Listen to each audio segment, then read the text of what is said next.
Morning, everyone. All right.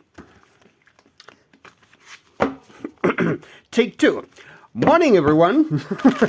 There's a huge feeling today that we're going to be facing, obstacles, setbacks, whatever. And the strongest recommendation is face it with humor. There's a very challenging astrological weather going on right now. Actually, let me show you. 1 second, just grabbing my tablet here.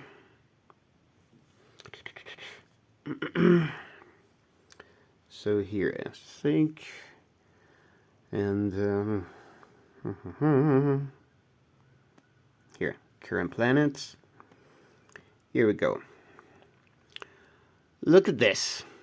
First of all, this big ass square going on over here. And of course we have 1, 2, 3 oppositions. So the main one that actually came up during the Spanish reading was this Mars and Leo versus Pluto and Aquarius, which is something that is going to be going on for about 4 months of the sort, something like that.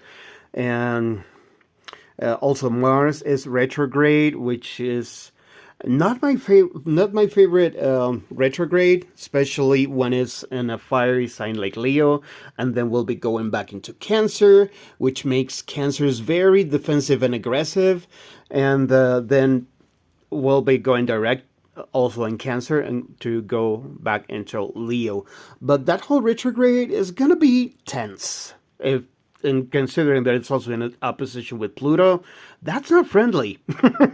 And then we have these 4 planets, each one in their corner, and mutable signs. So if you're a mutable sign, Sagittarius, Pisces, Gemini, or Virgo, right now, I mean, the moon's going to move out of this position in Virgo in a few hours.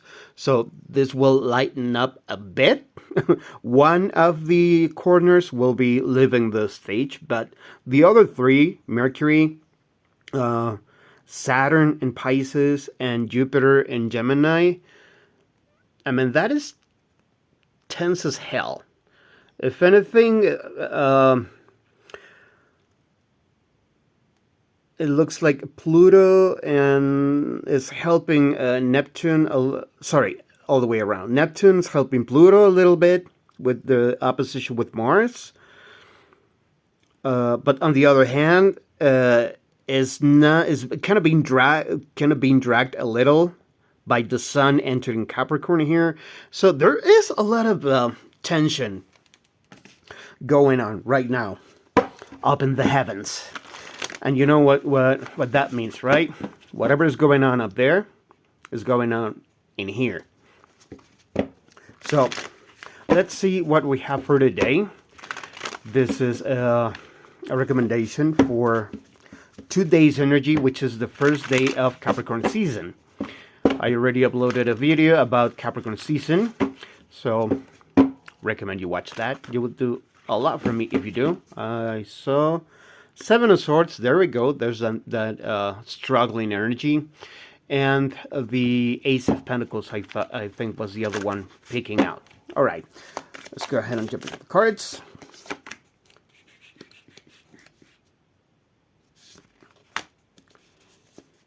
There we go.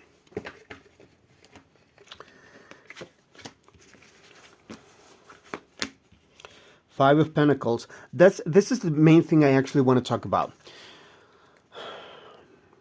Capricorn is about steps, about big goals, and is ruled by Saturn, which is about limits, limiting beliefs, lack mentality.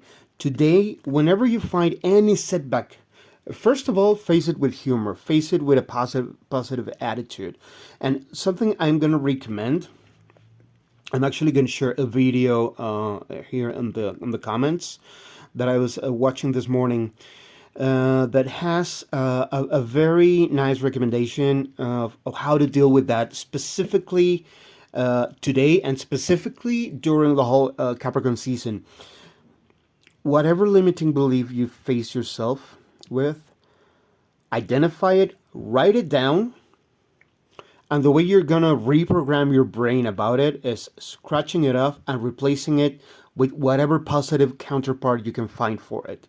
So whenever you feel like this always happens to me, I can never get ahead, of course, things are gonna be against me, write it down, scratch it off, and replace it with, I'm gonna find my way out of this. The fact that you do it in writing actually helps your brain reprogram it. See, I'm not even gonna mind about that. So okay, Capricorn is patient. So first of all, I'm gonna slow my pace here, hold my horses.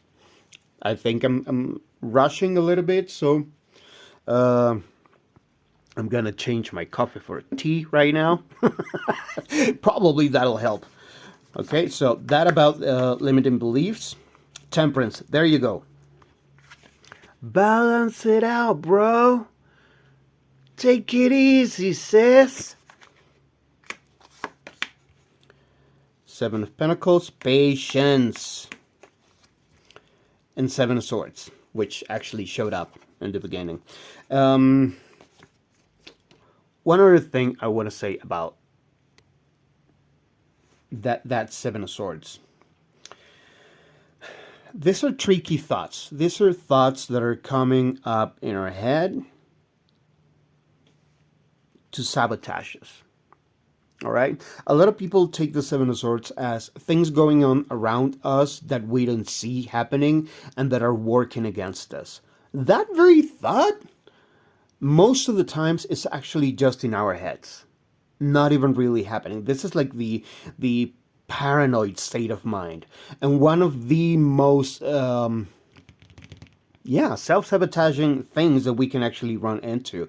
So it was already peeking out during the shuffle, so take that in consideration and go ahead, and these are our two main challenges to deal with. I was going to say enemies, but again, I don't want to call them enemies. Why? Because in the end, these are aspects of ourselves that are showing up and that need care, you know? I keep talking about things that when it's coming out of us, that's a wound. That is something that we should hold, that we should, give a hug. Admit that it's a part of us, and then try to transform it, not repress it, not push it away like it doesn't even belong to us. No, it is a part of us. So give it a little hug. Come on, go red panda on it. Love it. That is the way that we can handle limiting beliefs and turn them into alchemize them into something else, right? And our last advice for today, Five of Swords. Again, we are not going to avoid things. We're just going to be handling one at the time. One conflict, one idea, one setback, one thing at the time. All right? That's the Capricorn method. Step by step. Ooh, baby. I'm sorry. It was just there. I had to. All right. Thank you very much for your time. See you soon.